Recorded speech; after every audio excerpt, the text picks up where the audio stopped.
साहेब, सन्माननीय सभागृह नेते साहेब, सन्माननीय स्थायी समिती सभापती, सन्माननीय विरोधी पक्षनेते, सर्व सन्माननीय सदस्य, सन्माननीय अधिकारी वर्ग, सन्माननीय पत्रकार बंधू, या ठिकाणी 15 दिवसापूर्वी MIDCचं एक SRAच्या माध्यमातून जे टेंडर निघालेलं होतं, निविदा प्रक्रिया, त्या टेंडरला स्थगिती दिली. त्यामुळे सुधाकर सोनवणे साहेबांनी या ठिकाणी अभिनंदन प्रस्ताव मांडलेला आहे. सोनवणे साहेब हसतायत माझ्याकडे बघून. ठीक आहे, हरकत नाही, आपण दोघे नंतर बोलू सेपरेट. प्रथमतः मी ह्या राज्याचे आदरणीय मुख्यमंत्री देवेंद्र फडणवीस साहेब आणि उपमुख्यमंत्री एकनाथ शिंदे साहेब आणि सर्व मंत्रिमंडळाचे, मग त्या ठिकाणी उदय सामंत साहेब असतील, गणेश नाईक साहेब असतील किंवा जे कोणी आणखी मंत्री महोदय आणखी त्या ठिकाणी असतील, आणि ह्या सर्व नेत्यांचे पण, ज्या हे नेते झोपडपट्टी म्हणून विभाग म्हणून संबोधले जातात, त्यांनी उठाव केला, त्यांचंही ह्या सर्वांचं मी मनापासून अभिनंदन करतो. परंतु महापौर महोदया या ठिकाणी अमित मेडकर साहेबांनी त्या ठिकाणी एकदम सखोल भूमिका मांडली. ती मांडताना त्यांनी अभिनंदन, वर्षानुवर्ष झोपडपट्टी सुरक्षित राहिली आणि त्यानंतर शासनाच्या GRचा एक उल्लेख केला. परंतु महापौर महोदया या ठिकाणी हे नुसतं टेंडर स्थगित होणं म्हणजे झोपडपट्टी सुरक्षित झाली असं होत नाही. मी काय रद्द अजून तुम्ही पाहिलं का त्याच्यावर एक लक्षात घ्या, मी काय बोलतो तुम्ही बोला, नंतर तुम्ही पुरावा दाखवा मला रद्दचा, मी होत बोलेल.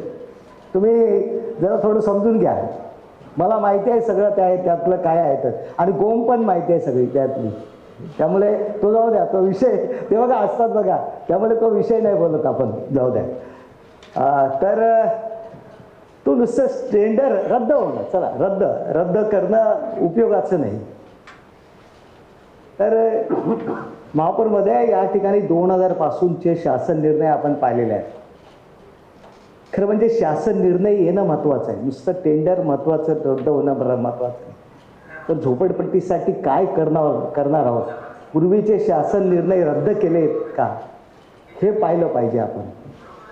एखादं टेंडर रद्द झालं म्हणजे आपण फार आनंदाने प्रफुल्लित व्हावं अशी आपली गोष्ट नाही त्या ठिकाणी, म्हणजे असं मला स्वतःला वाटतं, हे माझं मत आहे त्या ठिकाणी. कारण का आपण शासन निर्णय पाहिलेले नाहीत, ते वाचा नीट. 1995ला जेव्हा त्या ठिकाणी शासन निर्णय घेण्यात आला मुंबई महानगरपालिकेच्या अनुषंगातून, आणि आता पिंपरी चिंचवड, नागपूर शहराकरता, इतर शहरांकरता जे निर्णय घेतलेले आहेत ते पहिल्यांदा पहा, नंतर आपण नेत्यांचं मनसोक्तपणे अभिनंदन करू आपण, की आपल्याला नेमकं काय मिळतंय, इतरांना काय मिळालेलं आहे आणि ते पुढे पण काय मिळणार आहे. 15 दिवसात 2020चे निर्णय बघा, त्याच्यानंतरचा आताचा जो तुम्ही उल्लेख केला तो शासन निर्णय, त्याच्यामध्ये MIDC क्षेत्र उल्लेख नाही, त्याच्यामध्ये तुम्ही स्पष्टपणे वाचा तो GR. त्यामुळे आपण एकदम प्रफुल्लित होऊ नये. इथे वर्षानुवर्ष जवळपास 50 वर्ष इथले प्रकल्पग्रस्त सुद्धा भरडले गेलेले आहेत. 50-60 वर्ष ही त्या ठिकाणी मेहनत करणारी मंडळी ती सुद्धा त्या ठिकाणी राहते, त्यांचा अधिकार आहे. जसं आम्हाला प्रकल्पग्रस्त आमच्या जागा जमिनी त्या ठिकाणी गेलेल्या आहेत ना, पण कोण होत आहे ना, शासन निर्णय येतात. 2010ला आला, त्याच्यापूर्वी आला, 2010ला आला, 11ला आला, मध्यंतरी त्यानंतर घेतल्यानंतर कंपाऊंडिंग स्ट्रक्चर आलं, त्याच्यानंतर परत 2022ला आला, 24ला आला.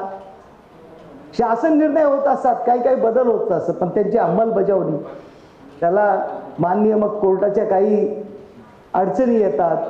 तशा ह्या GRच्या अनुषंगातून झोपडपट्टीचा जो आहे, जो शासन निर्णय आहे पूर्वीचा, तो तर पहिला रद्द व्हायला पाहिजे. SRAचा हे तर करा. मुंबई हायकोर्टात 15 दिवसापूर्वी कोरेलीचा इथला विषय झाला, तो जरा नजरेखालून झाला, मग समजेल हायकोर्ट काय बोलतंय आपल्याला. म्हणजे मी हे नाही करत, मला पोटतिडकीने सांगतो हा विषय मी, की आपण अभिनंदन केलं पाहिजे, त्याच्याबद्दल वाद नाही. जनता सुरक्षित असेल, जनतेला घर मिळालेच पाहिजे आज त्या ठिकाणी, त्या सगळ्यांची भूमिका आहे, विरोधाचं नाही. पण शासनाने सुद्धा वेळोवेळी ते पाहिलं पाहिजे. महानगरपालिका आपण एवढी वर्ष करतो, आपल्याला त्या ठिकाणी रस्त्या 1 इंच जागा मिळत नाही, त्या ठिकाणी आपल्याला अधिकार आहे का? नाही ना मिळत. करतो काम आपण, तो वेगळा, पण जागा मागावी लागते, शेवटी जागा मागावी लागते ना. अहो नाही तो मागे बघा ते कसं केलं, काय केलं तो भाग वेगळा, सोडून द्या का. आज सिडकोचं प्लॉट मागावे लागतात ना आपल्याला, असं आहे ना. त्यामुळे कसं आहे, शासन निर्णयामध्ये आपण पाहिलं पाहिजे आणि या झोपडपट्टी वाशाला घरं मिळालीच पाहिजे. त्याचबरोबर आमच्या प्रकल्पग्रस्तांना सुद्धा मिळाली पाहिजे. त्यांच्या सुद्धा जागा जमिनी आहेत ना, गावासोबत आली, हक्काच्या जागेवरच त्यांनी घरं बांधलेत. ठीक आहे, बांधले असतील, काही मजले बांधले असतील. तेव्हा शासनाने नुसतं टेंडर प्रक्रिया रद्द करून नाही, तर त्या ठिकाणी शासन निर्णय आणावा की त्यांना क्लस्टर, एखादं कोणतरी बोललं क्लस्टरचा उल्लेख केला, अख्ख्या नवंबीला क्लस्टर लावले सिडकोच्या ह्या रोडच्या पलीकडे. तुम्ही पाहिले का, कोणी वाचलंय JR कधी? तो अख्ख्या नवंबीला लावले क्लस्टर. हवा असेल तर JR मी देईन, असं नाही. आपण नुसतं याच्याने लगेच हे होऊ नका. त्या ठिकाणी शासन निर्णयाची त्याची घनता बघा, तीव्रता बघा, त्याचा परिणाम बघा काय होणार आहे पुढे. ते SRA पहिला रद्द करा नवी मुंबईचा, मग फटाके फोडा. टेंडर नको, SRA रद्द करा. SRA रद्द झाला तरच ती हे होईल. आणि क्लस्टर रद्द करा.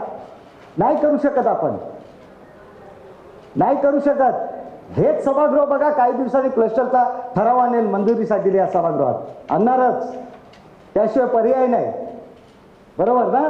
हा ना, म्हणून सांगतो. पण ठीक आहे, चला आज टेंडर प्रक्रिया रद्द झाले ना, त्यामुळे सगळ्यांचं अभिनंदन. आणि त्यातून सर्वांनी या सभागृहाने सुद्धा मागणी करावी की नवी मुंबईतील MIDC क्षेत्रातील झोपडपट्टीवासियांना घरे मिळावी आणि आमच्या पश्चिमेला त्या ठिकाणी सुद्धा प्रकल्पग्रस्तांची सुद्धा घरं, त्या ठिकाणची जागा त्यांना मिळावी, एवढी अपेक्षा व्यक्त करतो. आणि सभागृहाने एकमताने तो ठराव करावा अशी मी सभागृहाला सुद्धा नंतर विनंती करतो. धन्यवाद.